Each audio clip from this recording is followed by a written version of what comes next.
It's just past 7:30 p.m. across India. Live from New Delhi, you're watching DD India Global. We'll get you top stories from India and the region. I'm Tanvi Taneja, and for news from the rest of the world, I'm joined by my colleague from Washington, D.C., Caroline Malone. Good morning, Caroline.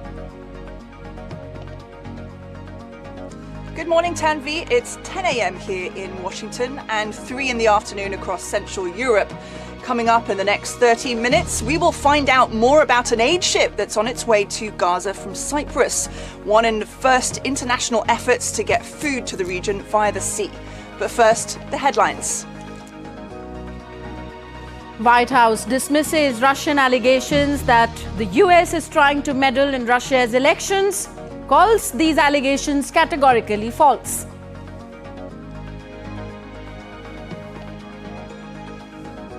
Anti-Kremlin fighters launch cross-border attacks into Russia from Ukraine. Moscow says it repelled the attacks.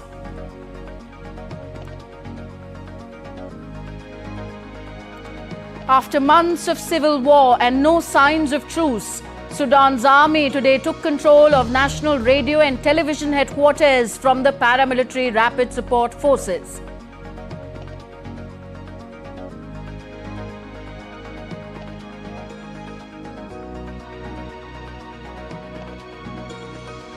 And India's Prime Minister Narendra Modi inaugurates Ashram in Sabarmati, Gujarat, launches master plan of the Gandhi Ashram Memorial on the 94th anniversary of the Salt Satyagrah.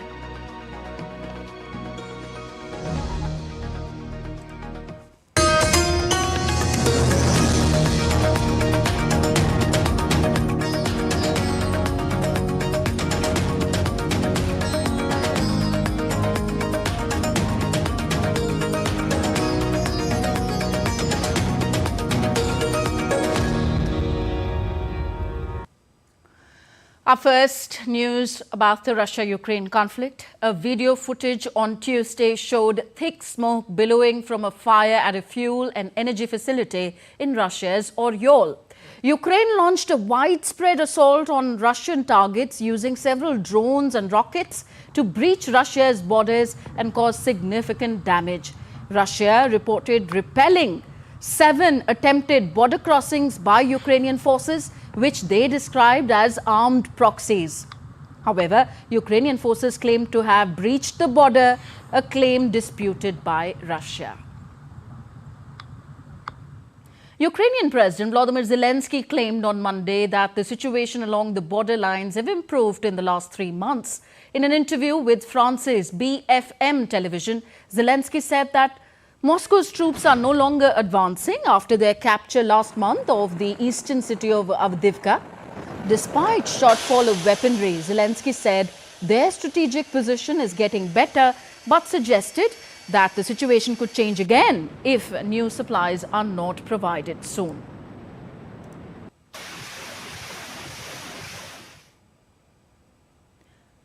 DD India's Megumi Lim joins us live from Kiev now.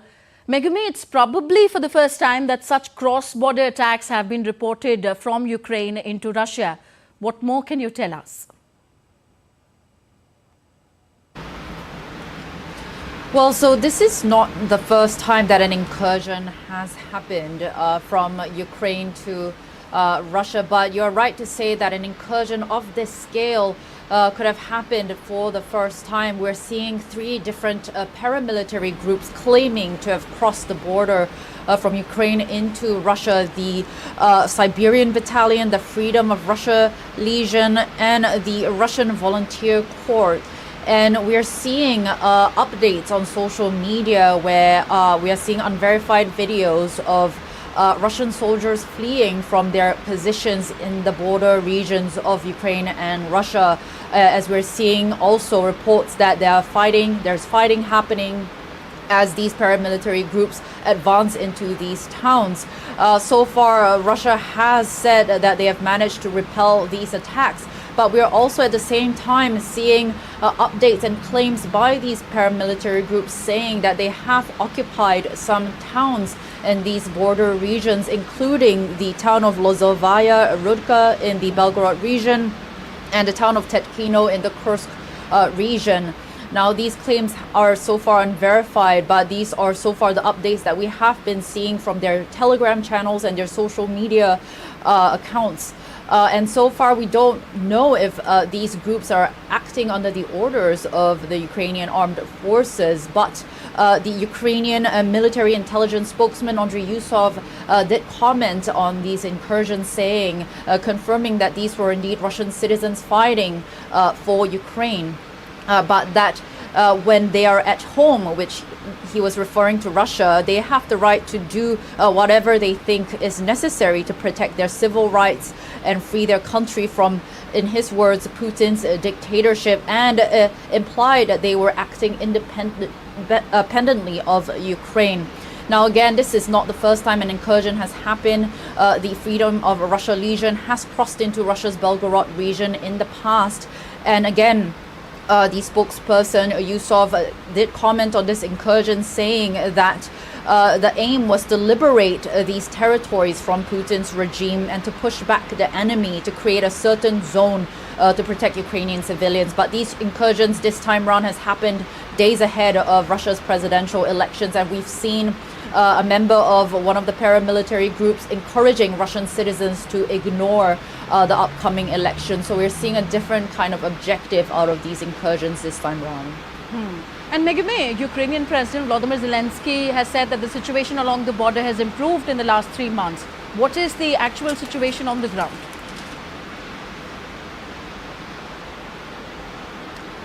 That's right. As you mentioned, President Zelensky has said that the frontline situation has improved, it has stabilized, that Russian forces have stopped advancing. Now, it is unclear if they have indeed completely stopped advancing. That is a little bit hard to believe. Because we have also seen reports that have not been confirmed by Kiev, but the Russian Defense Ministry said that Russian forces have taken the settlement of Novelska, which is southwest of Avdiivka. And I believe that Zelensky is saying that the front line has indeed stabilized compared to the early days since Russian forces' capture of the eastern city of Avdiivka, when they were feeling emboldened and had that momentum to continue advancing. And they did indeed take more villages and settlements west of Avdiivka, but we're seeing a slowdown of these advances. But again, as you mentioned earlier, Zelensky said that the situation may change, although it has improved. It may change if deliveries of Western ammunition and weapons don't arrive on time, because this continues to be a problem for Ukraine. They're still in critical need of these weapons and ammunition to hold the line. Zelensky also said that Ukraine is trying to build more fortifications. He said that right now the aim is to build 2,000 kilometers worth of fortifications across 3 defensive lines. Now, this is a massive task, but this is what is necessary because Russian forces are still indeed trying to advance, and Ukraine has said that they're expecting a renewed Russian offensive this coming spring. Megumi Lim, thank you for joining us from Kiev. Russian air defense systems shot down 25 Ukrainian drones in an overnight attack on Tuesday. Russian officials said that the drones targeted Moscow and other regions and struck fuel facilities in the western cities of Oryol and Nizhny Novgorod, causing fire. Meanwhile, Kremlin has claimed of doing everything possible to foil any drone and missile attack from Ukraine.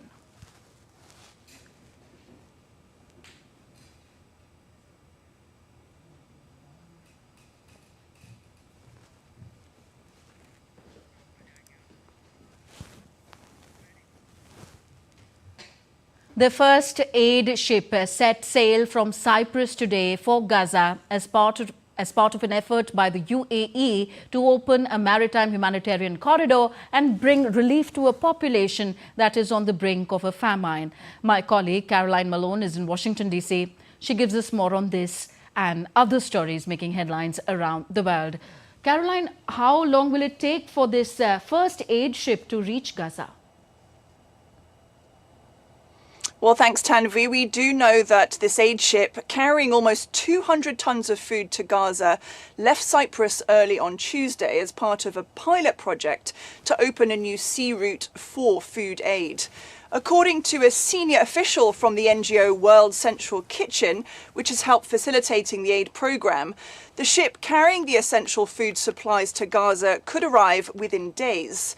The charity ship, named Open Arms, sailed out of the Larnaca port, towing a barge containing around 200 tons of flour, rice and protein. The European Commission President Ursula von der Leyen said all routes must be explored to get aid into Gaza. As we speak, a ship is setting sail from Cyprus to northern Gaza. It carries the most basic kind of humanitarian aid, which is almost the most needed today, food, plain and simply food for a population that faces a humanitarian catastrophe. To get more, we can go now to DD India's Sarah Coates, who reports from Jerusalem. This is the pilot program for this maritime corridor, taking this all-important aid from Cyprus to the Gaza Strip. We know that the distance this ship needs to travel is around 320 kilometres. It will take around 2 days. And on board, life-saving aid, life-saving food. This ship, known as the Open Arms, is also towing a barge. On board that barge, there is flour, rice and other protein taking to these people in Gaza who so desperately need it, with the United Nations saying that a quarter of the population there inside Gaza is now on the brink of famine. We do know there was a bit of a delay with this ship leaving Larnaca. It's been inspected by Israeli forces, who will continue to do this if this pilot program is successful. But one of the unknowns here, Ross, is that when this ship actually gets to Gaza, how will this aid actually be unloaded and then distributed, given that there are right now no working ports in Gaza? But we have heard from this aid group organising this pilot initiative saying that they are currently constructing a temporary pier, and they're using rubble from destroyed buildings in the Gaza Strip to make that. Well, that was Sarah Coates reporting live to my colleague Ross earlier. Well, Hezbollah on Tuesday fired more than 100 rockets at several Israeli military posts in response to Israeli shelling. Earlier, Israeli fighter jets struck 2 Hezbollah terrorist sites in the Bekaa Valley in Lebanon. The site belonged to Hezbollah's aerial forces that carried out various attacks against Israel. Efforts to secure a ceasefire in the Israel-Hamas conflict are ongoing.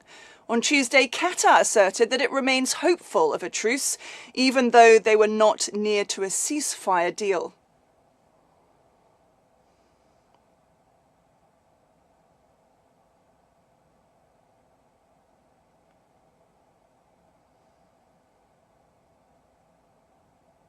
Well, meanwhile, Israel has demanded the United Nations Security Council to put as much pressure as possible on Hamas to release all hostages. Foreign Minister Israel Katz on Monday addressed the 15-member council, which met to discuss findings of a UN report on sexual violence that happened in the October 7th attack.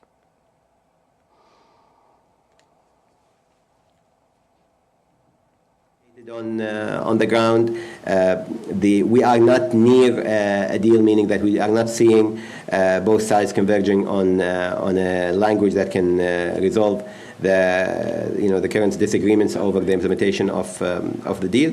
But we remain hopeful, and we continue pushing for a deal to happen in the near future.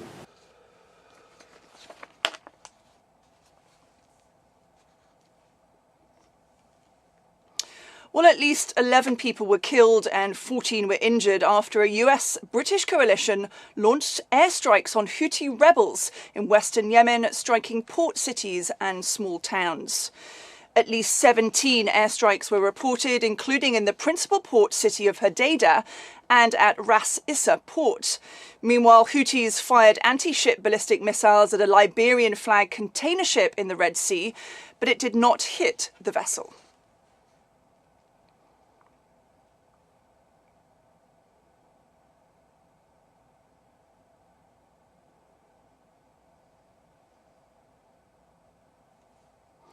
Meanwhile, Britain will deploy its HMS Diamond warship to the Red Sea and the Gulf of Aden to defend commercial shipping in the region.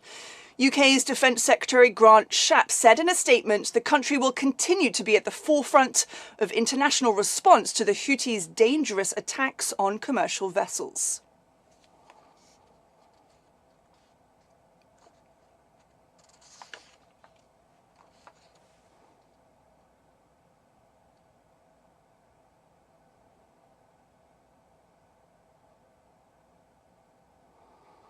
Well, US President Joe Biden is meeting with members of the 1.3 million strong International Brotherhood of Teamsters, which is a labour union for freight and parcel workers, in a bid to earn their endorsement for the 2024 presidential election. Meanwhile, primary voting continues in several states on Tuesday, with both Biden and former President Donald Trump on the brink of having enough delegates to clinch presidential nominations. DD India's Kate Fisher reports from Washington. Mr. Biden's due to attend a round table at the International Brotherhood of Teamsters headquarters in Washington on Tuesday. It's one of the largest unions in the country that remains undecided on which candidate it will support. Its members have also recently met with Biden's Republican rival, Donald Trump. Well, the union says that issues on the agenda include wages, income inequality, corporate bankruptcy reform, antitrust enforcement in the warehouse and package delivery industries, and efforts to reform the ability for workers to unionize. The Teamsters endorsed Joe Biden in 2020, and the president has said that he's, quote, kept my commitment to be the most pro-union president ever.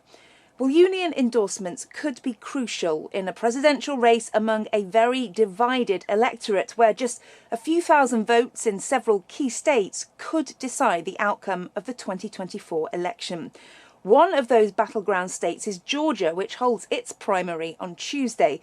And the state's likely to play a key role in this year's election, as it did in 2020, when Joe Biden narrowly defeated Donald Trump by just 11,779 votes.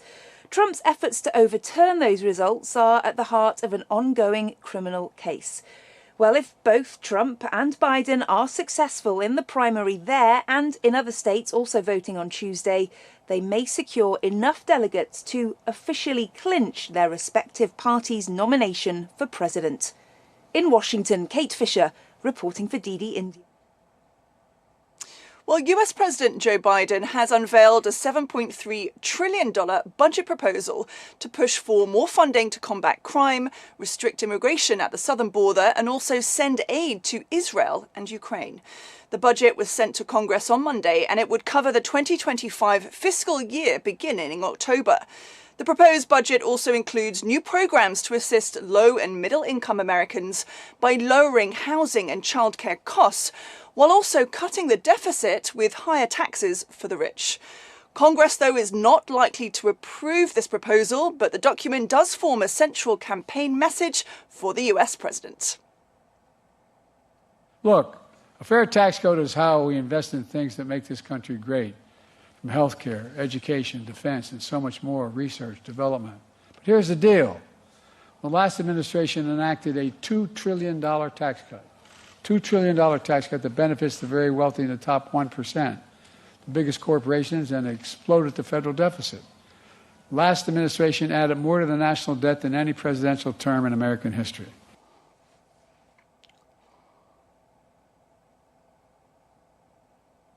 Well, that's it from me here in Washington. Back to you in the studio, Tanvi. Thank you very much, Caroline. Caroline Malone joining us all from Washington, D.C. Now, the White House has refuted Russian accusations of U.S. interference in Russia's presidential election, dismissing them as categorically false. President Vladimir Putin's Foreign Intelligence Service on Monday accused the United States of trying to meddle in Russia's presidential election and said that Washington even had plans to launch a cyber attack on the online voting system.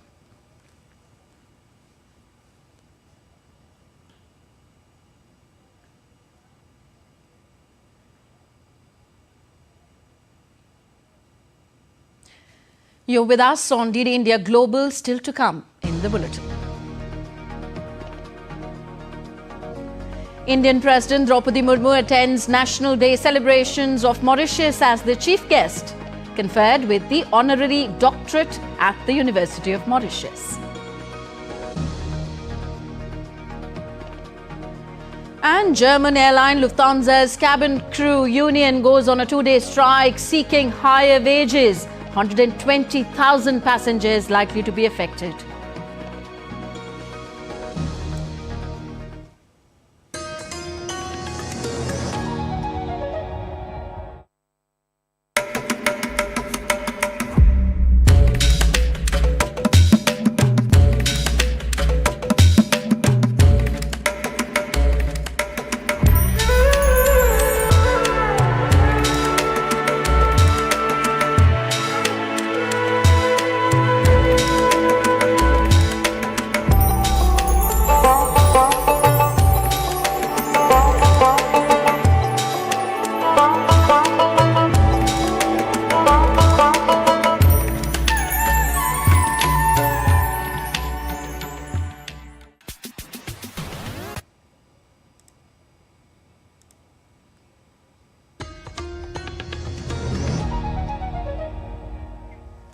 Welcome back. You're watching DD India Global. I'm Tanvi Taneja. India's President Draupadi Murmu is on a three-day state visit to Mauritius, where she attended the nation's National Day celebrations today.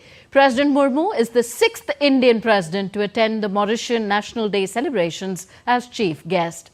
Her state visit underscores the long-standing and enduring ties between India and Mauritius.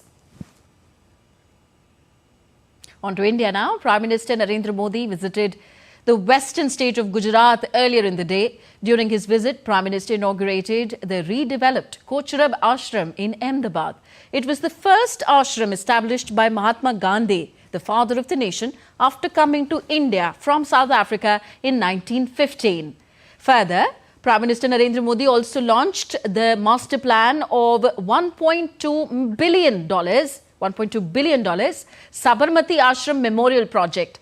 This project aims to revitalize Mahatma Gandhi's teachings and philosophy of the present and future generations.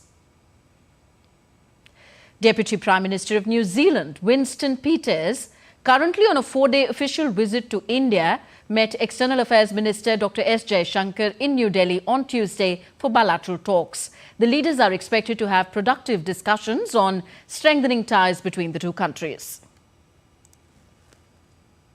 As part of its women-led development agenda, the Indian government is focusing on addressing the growing need for gender data to better understand and manage the ongoing global crises and challenges. DD India's Jessica Taneja spoke to Pratima Joshi of Shelter Associates about the recent efforts to close in the gender data gap.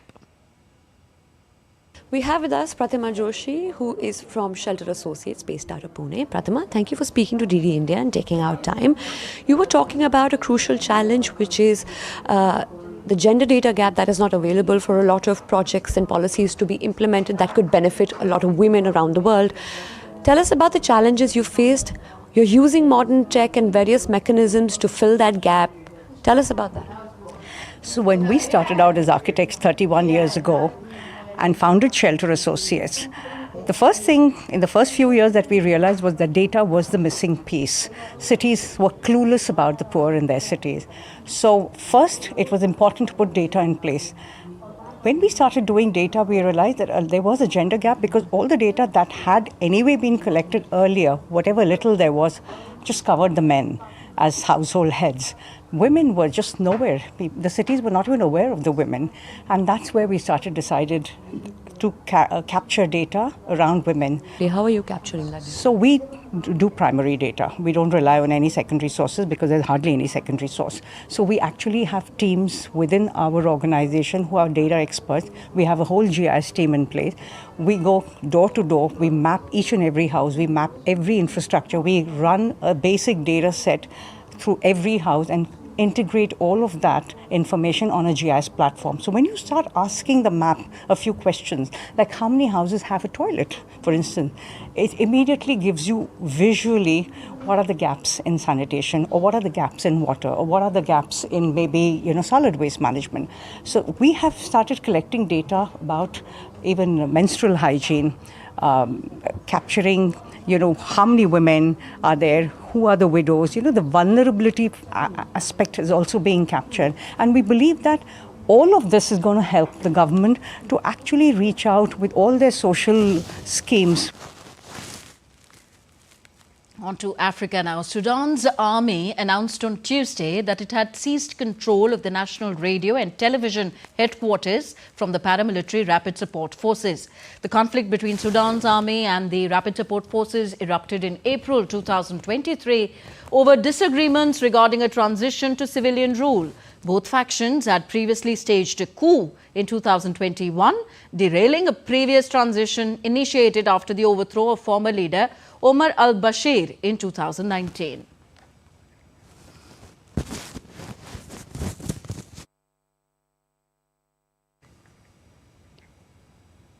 German airline Lufthansa's cabin crew union has announced a strike on Tuesday and Wednesday to demand a 15% pay hike.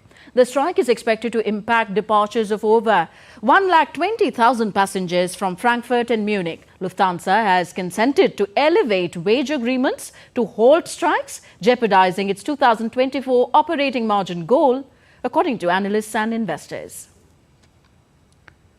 And next we take a look at other stories making news around the world. Argentina, under libertarian Javier Milei's leadership, faces its worst economic crisis in decades, battling triple-digit inflation through tough austerity measures. February's inflation data, due late Tuesday, is expected to show a monthly increase of around 15.3%, with annual inflation forecasted to remain above 250%. Internet personality Andrew Tate was arrested for a day in Romania on a British warrant. Tate and his brother Tristan were detained late last night on allegations of sexual aggression dating back to 2012 to 2015. They have denied the charges. The case has since been with the Bucharest court's preliminary chamber, which needs to decide whether the trial can start. And as the crescent moon graced the Indian skies, signalling the arrival of the holy month of Ramadan, the streets have come alive with joy, from bustling markets adorned with vibrant decorations to the aromatic scent of delicacies wafting through the air. India welcomed Ramadan with open arms. So let the vibrant tapestry of Indian culture and tradition unite us all in reverence and celebration. Here's Ramadan Mubarak to all from the colourful streets of India.